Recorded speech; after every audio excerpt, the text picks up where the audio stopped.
Welcome to part 4. We're still rolling on here with our talk about Sony and Marvel having a brand new reboot of the Spider-Man series for the Marvel Cinematic Universe. Part 1, we talked about Peter Parker or Miles Morales. Part 2, who should be the villain. Part 3, what do we do with the friendships and the relationships for Spider-Man. Now we're going to get into probably one of our faster topics, casting ideas for some of the different roles. Mostly Peter Parker because we didn't want to prepare way too much ahead of time. And let's face it, it's kind of hard to cast teenagers. Yeah. There's not a whole lot of really prominent teenagers that are acting that we have access to because we're not casting directors. So also, we're in our mid to late 20s and we don't watch movies where they would be in. Yeah, we're not checking out the Disney Channel all the time, and we're not obviously as connected as the people in Hollywood are to get auditions from people that we don't know. So you're not going to hear any unknown names because we don't know them. They're unknowns. But we figured we'd just throw out some other ideas. You know, if we end up mentioning some people that are villains or something or whatever, happens, it happens.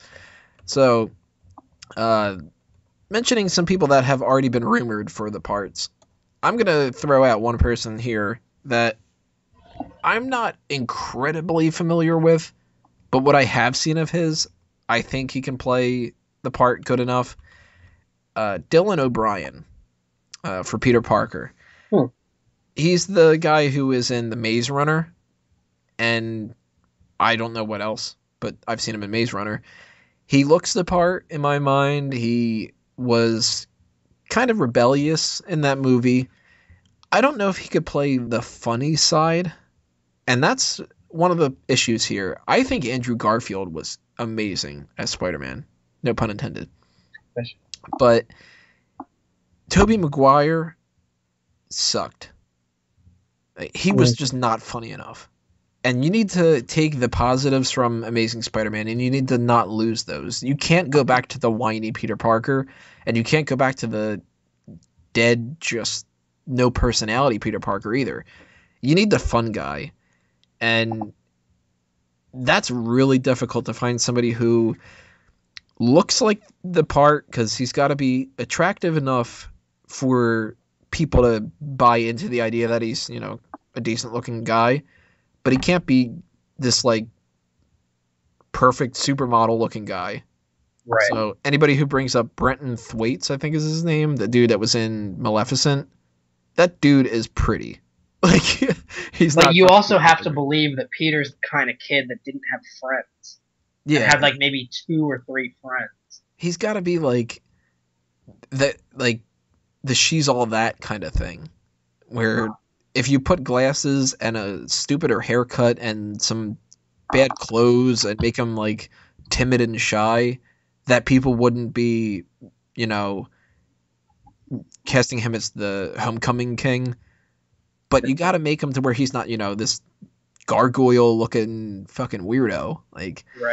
Because he's got to be charming enough and he's got to be handsome enough for Mary Jane to be interested and stuff like that. So, I don't know. The only thing about Dylan O'Brien that I think is a negative hurting him, other than the fact that I don't know if he can do the comedic side, is that he's probably too good looking enough for it. Somebody else, though, that has been mentioned, and I don't think I've ever seen any movie of his, is Logan Lerman. He's apparently the front runner. Have you ever watched any of those Percy Jackson movies? I saw The Lightning Thief, and I thought he was okay. I hear he's gotten better, but I haven't seen the things that he's been in. What was he? Perks of Being a Wallflower? Was he in that one? I didn't see the Sea of Monsters, the second Percy Jackson. He's not an actor that usually appears in films that I'm the target audience. But from people I know that do watch him, he's good. So I'm looking at him up right now. He's 23, I think it says. So still kind of older to play certain parts, but he looks young enough. He could be a teenager in my mind. Yeah. Oh, he was in The Patriot. He was one of those little kids in The Patriot. Huh. And apparently he was in The Butterfly Effect, which I don't remember all that much about the movie. Fuck, and the number 23, apparently I've seen more than one movie that he's been in. Holy shit. But no, I haven't seen Fury, I haven't seen Noah or the Percy Jackson movie, so I don't know if he's got that comedic side. I don't know if he's a good enough actor or what, but looks-wise, he looks the part. Like, I'd buy into him being somebody who could be picked on a little bit. Put some glasses on him, make him shy, a little nerdy. I could see that. Yeah, Logan Lerman was on the top of my list also, until I hit another actor. But I'll let you still continue with yours. Who's that one that you got? Okay. So, like I said, Logan Lerman was on the top of my list, but I haven't seen any movies this kid has been in. Well, I saw The Wolfman, but I don't know how big of a role he had in it. I don't remember him in it. But goddamn, I can't pronounce his first name. I think it's Asa or Asa. I think it's Asa Butterfield. He was the kid who was in Ender's Game.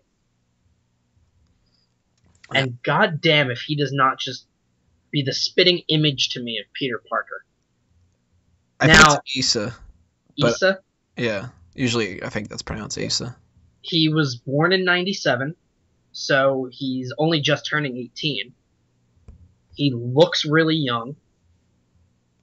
He has glasses on this IMDb picture I'm looking at, and he looks like he looks like I want to beat him up. So, like, he looks like he would have been picked on, but he's not an ugly kid. And he has worked with the girl on my list for Mary Jane, who is not a knockout, but Sophie Turner, who she has actually been recently cast as the young Jean Grey in X-Men Apocalypse. That kind of rules her out then. Yeah, that's my only issue with it. But he looks the part. I don't know if you're looking at him right now, but to me it's like, if there's going to be a young Peter Parker, this is young Peter Parker. He looks really young. He looks like he's like 12. Right, he's turning 18 though, which means he looks so young that you can use him for 10 years maybe down the line. That's true. And he still might have that baby face. And if you want, like, you have to remember, Tobey Maguire and Andrew Garfield were high school seniors. Like, I don't know how long Amazing Spider-Man into Amazing Spider-Man 2 was, because in the second one he graduated high school, but in the first one he was still in high school. But I have to assume he was at least a junior, if not a senior, and like not too much time had passed. Right. Because they still played on the father thing in the second one. I have to believe that if they want young, this kid could play a sophomore in high school. I could buy into that. I haven't seen any of the movies that he's been in, but if they felt like he was a strong enough person to carry pretty much the entire Ender's Game, because he's the main character, right? Yeah, he was Ender in Ender's Game. That's the character's name is Ender? Yeah. Oh, man. And he was also in that movie Hugo in 2011. I didn't see that and either. he was the boy in the striped pajamas from 2008. Either. Fuck. Well, he was Bruno in that movie. So, like, even though I haven't seen those movies, he's been a star for a while now. If he's been cast in a wide variety of movies like that, he's probably a good enough actor to pull it off. Yeah. I don't know about, like, comedic stuff. If he's good at that. Yeah, but I don't even know, like, his acting talent. Mm-hmm. I can only say, based on the fact that not only has he been in good films, but on his IMDb page, he's got work. He's got 2015 stuff. He's got 2016 stuff. It's not like his filmography just stops like 3 years ago. He's been acting consistently. So he's got to be casted in all those roles, you know what I mean? Right. I could see that. You know what? If they go with really young, then, man, I have no idea who could play any of the other parts. But, like, if they do go with somebody who looks young like that, maybe he would be the best choice. You know, he's got the credentials behind him for other movies. You know. Yeah. I'm not Damn, too familiar with him, so I don't know about that. I just stuck a grenade in like all of our other options. Right, yeah, because I have, for the most part, all older people. I had a suggestion if we were going to throw out somebody for Harry Osborn, Anton Yelkin. Yeah, I could see that. But he's way too old to be, the buddy of Asa Butterfield.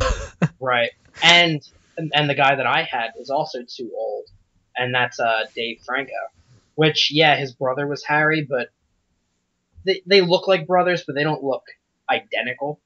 And he is an actor in his own right, other than just being known as... Yeah. But that would have been my pick, but then, like you said, this kid, damn if I know who would play Harry, who would play Eddie, who would play Flash. And the fact that I had, other than that girl who's Jean Grey, her name just left me. Sophie Turner? Sophie Turner, yeah. I don't watch the show, but there is Game of Thrones. There's an actress on there, Maisie Williams. She's cute, but she's not a knockout like I would have thought for Mary Jane. But she's the same age as Butterfield. And actually, their birthdays are like 2 weeks apart. But she also looks really young. So that's another thing. When we were mentioning before, you can't go with like the overtly sexual black cat character and have like these, these 17-year-olds and stuff playing these parts and stuff. If you need any credentials for this girl, other than being a TV star with Game of Thrones, where she's been on there for years, she's also rumored, but like I think it's pretty much confirmed. They're doing a Last of Us movie. Never played the game. Oh, okay. Well, in The Last of Us, it's about an older man and like a younger girl, and the younger girl, Ellie, has been cast as this girl. This actress has that part. So somebody liked her enough that she's in there. She's also got other, not big name things. She's been in that show, Cyberbully. I think it's like one of those ABC Family things. I definitely wouldn't have seen it. ABC, right. Especially ABC Family. Oh, God. Yeah, but like I'm looking at this girl's track record on IMDb, and just like Butterfield, there's no real gap in her resume. I see 2012, 2013, 2014, 2015. Like, she's one after another. She's doing stuff. So I have to believe that means she's good. And if you guys are listening and you're fans of Game of Thrones, I've never seen it. But she's Arya Stark. And if she's any good in that, like, obviously she was good enough to land the role in The Last of Us. I have to believe she's at least a semi-decent actress. I'm looking at this list right now. I don't recognize any of these names of this. That's the biggest problem. I think you and I might be a little too old to be casting like young kid actresses and actors. But, right. This list that I'm on Ranker.com, and it's 50 actors and actresses under 18, and of course some of them are like 8 and stuff, so they don't count. Right. This Cameron Boyce kid looks like he could be just going by looks alone, could be a decent Harry. Maybe this Uriah Shelton kid. But I am actually familiar with this one name, though. Bella Thorne. That sounds familiar. She's a redhead. She was some kind of Disney singer chick or whatever. But she's like 18 now or 19 or something. And she's very cute. And I think that she was actually on an episode of Red Band Society, which is going to make me bring up another guy. I think that show was underrated and shouldn't have gotten canceled, by the way. Just throwing that out there. The main character on the show, or one of the main characters, Charlie Rowe, is the actor that played him. He is somebody who he has to play somebody in some superhuman movie at some point. Like, if you were going to cast him in any role right now, right off the bat, I would say, look, this guy's got to either be Peter Parker or Dick Grayson. Like, it has to be. He is a damn good actor. He understands how to be comedic, but also, like, his character in the Red Band Society is the jock who ended up getting cancer and had to get his leg amputated, but still ended up being, like, you could believe him being the jock in high school, but his character never got to the point where he was, like, a douchebag or an asshole. He was the one who, like, united everybody together and was kind of funny and stuff, but I think that kid is just, he has a huge future ahead of him, and if you put him as Spider-Man, I'd buy it. If you put him as Dick Grayson, I'd buy that immediately. He's roughly around that 20-something age rank, so that's when you start getting into a little bit weird. But I'd even buy him as Harry Osborn, too. Like, that kid could play a lot of different stuff. And if you're going to throw his name out there and you're getting in, like, the 20s and stuff, that Bella Thorne, if she were to play Mary Jane and he were to be Peter Parker, that would work perfectly fine. Who is this Ariel Winter? She looks like she could be somebody. Oh, here's a good one. Shit. I didn't think about this at all. Ella Fanning could probably be a really good Gwen Stacy. Okay, I was going to say, as MJ, no, but as Gwen? I can see it. I could see her being the kind of nerdy friend of Peter Parker. Put some glasses on her, put her hair in a ponytail. Is she naturally that blonde, or am I just seeing her in, like, a role? That, I don't know. I think she's probably... She seems to have darker hair, but it doesn't matter. They can always dye it, whatever. Yeah. But yeah, she's not... Yeah, she's not a knockout. She's not, like... But she's not ugly, either. Right. She's average looking. Mm-hmm. Which, basically, at least from what I remember in the comics, Gwen was average looking. Yeah, Gwen was never supposed to be a 10 out of 10. Right. But, unfortunately, they got Emma Stone to do it, who's like my 9.5 out of 10. Right, exactly. She would have been a really good Mary Jane. Yeah. But Jane Levy is somebody I've seen mentioned before. She's probably a little too old for somebody like an Asa Butterfield. Emma Roberts, too. Yeah, and you know what? Now that Asa Butterfield is, like, throwing around there, and, like, the names floating around, I have to cry internally and, like, not leave my room for a few days that I can't have Anna Kendrick as Mary Jane. I love Anna Kendrick. Right? She's, like, the only reason I went to go see Into the Woods. See, I wouldn't cast her as Mary Jane. I think if she was going to be in any of these roles, she'd be a good Betty Brant. But I just... Yeah, as, like, that side option. Yeah. She'd be the main course for me. But I think we got to go... Silver medal. Yeah, we got to go with people that are young enough that we don't know who the hell they are. Yeah. In which case, I'll say for my final, what you pronounce it, Elle or Ella Fanning? I thought it was Ella, but it might be Elle. Okay. I would say I would agree with you. She would be a really good Gwen Stacy. I would say this Bella Thorne. She would be really good. And she's got a movie, Amityville: The Awakening, which, okay, it's another generic horror movie coming out based on a classic. But if she's any good in that, then there's another name thrown around, and she's younger. And then Asa Butterfield for Peter Parker, Spider-Man. And then some old douchebag kid for Harry. Any one of those Disney Channel kids for Flash, or... Some little annoying fucker. Yeah. All right, that'll take out us for the casting decision side of things. Obviously, we don't know what we're talking about as much there as we can with the other parts, but hope you guys enjoyed that. We're going to wrap this up in the next part, talking about where do we go from here.